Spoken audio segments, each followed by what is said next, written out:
What's up guys, ayan ay samahan nyo na naman ako dito sa bukid, dito sa ating panibagong araw, panibagong vlog na naman.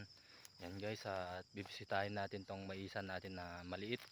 Dahil nga nakapag-harvest na yung mga kasama natin dito. Kaya tignan natin kung tama yung mga hinarvest nila. Kasi nga maliit lang tong maisan natin, parang hindi siya masyadong makikita.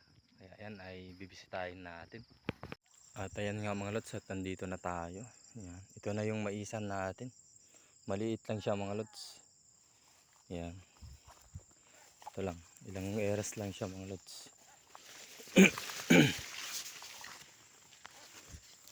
At ito lang yung kabila niya. Yan lang, lapit lang. Pero mahaba naman siya mga lods. Di lang kasi natin na alam na nakapag-harvest na tong kasama natin para sinabay na natin to. Kasi maliit laman siya. Yan, bali pipitasin na lang so natin tong maisan natin na maliit. Yan. Magpupulot muna tayo ng mais dito sa tabi ng maisan natin. Ayan. Ayan. Pupulot na naman tayo mga lods. At ito na pala yung napulot ko kanina mga lods habang nandito tayo sa ating maisan. Ayan, marami na rin. Ayan mga lods, padami yung nahulog sa harvester. Ayan. Ito guys. Ayan.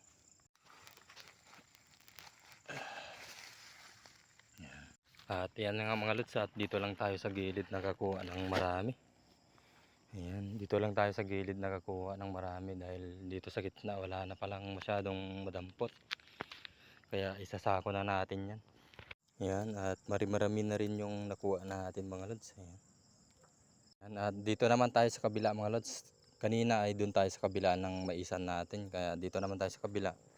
Yan yung napulot natin. Halos mapuno na tuloy yung sako natin ngayon. At ayan ay pupuntahan muna natin yung ating baka. Pero pumunta na si Binan sa ating baka, pero punta lang tayo saglit para tignan din. At ito na pala yung napulot natin mga lods. Medyo mabigat din. At nandito na nga tayo sa ating baka mga lods. Ayan. At iniwan muna natin saglit yung ating mais dun sa dulo. Doon naman tayo dadaan mamaya para maya ay bubuhatin na rin natin. At okay naman sila mga lods. At yung isa pa. Ayun. Bali pumunta na pala si Bianan kanina dito. Kaya ayan ay okay naman. At pupuntahan lang natin saglit yung ating kalabasa. I-check lang natin kung may makukuha tayong bulaklak. Kaya let's go. At nandito na naman nga tayo sa ating kalabasa mga lods. Bali kukunin lang natin yung bulaklak na makukuha natin.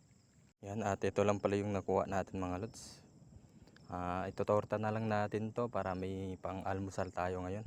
Yan. At nandito na ulit tayo sa mais natin na pinulot. Yan. At bubuhatin na nga natin pauwi ito. At maraming salamat na naman mga lods sa inyong panonood at saka sa inyong suporta. God bless po sa inyong lahat. Bye bye.